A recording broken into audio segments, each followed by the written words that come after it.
बिस्मिल्लाहिर्रहमानिर्रहीम। अस्सलाम वालेकुम। आज मैंने बनाया है ग्लूकान के मैं कुछ फ़ायदे बताना चाहूँगी आपको।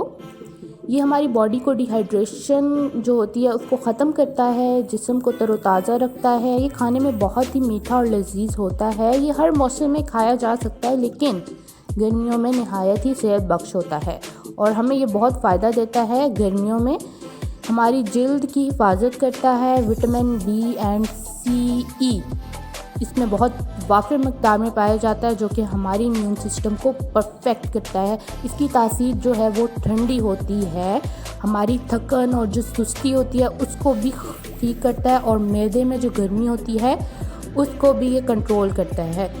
तो ये बहुत ही फ़ायदेमंद चीज़ है। चलिए हम स्टार्ट करते हैं आज की रेसिपी को। ये मैंने 10 ग्राम लिए हैं लाल रोज़ के पत्तियाँ। इनको मैंने अच्छी तरह धो के सुखा लिया, पानी नहीं होना चाहिए बीच में। 10 ग्राम मैंने इसमें चीनी ली है। अब मैं इसको अपने हाथों की मदद से अच्छे तरीके से क्रश कर रही हूँ, यानी ये बहुत अच्छे तरीके से क्रश हो जाना चाहिए।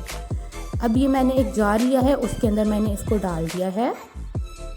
इसके बाद ले रही हूँ 1 टीस्पून सौंफ, वो भी मैंने बीच में डाल दी है जार में। साथ ही लिया है आधा चम्मच इलायची पाउडर, वो भी मैंने बीच में ही डाल दिया है जार में।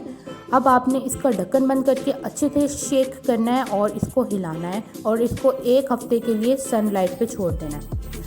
1 हफ्ते के बाद जब आप इसका रिज़ल्ट देखेंगे तो ये कुछ इस तरह से तैयार हुआ होगा। आप देख सकते हैं, ये खाने के लिए ये बिल्कुल अब तैयार हो चुका है। आप इसको खा सकते हैं। रोज़ाना का 1 चम्मच आपने इसको खाना है। ये जो आपके पाँव में और हाथों में गर्मियों में बहुत ही तपश फील हो रही होती है ना, ये इसको ख़त्म करेगा और जिन हजरात को कब्ज़ का मसला है वो भी बिल्कुल ठीक हो जाएगी। दिमाग जो है आपका तरोताज़ा रहेगा इससे, क्योंकि ये खाने में बहुत ही लजीज और फ़ायदेमंद है। और 1 चम्मच आप रोज़ाना इस्तेमाल कीजिए, ज़रूर बनाइए और मुझे कमेंट में बताइए कि वाकई में ही ये आपके ऊपर असर अंदाज हुआ है कि नहीं। उम्मीद है कि आज की रेसिपी आपको बहुत ही पसंद आई होगी। आप मुझे फॉलो कर सकते हैं मेरे मज़ीद अकाउंट पे। इंशाल्लाह आप लोगों को ज़रूर रिप्लाई करूँगी। दुआओं में याद रखिए। अल्लाह हाफ़िज़।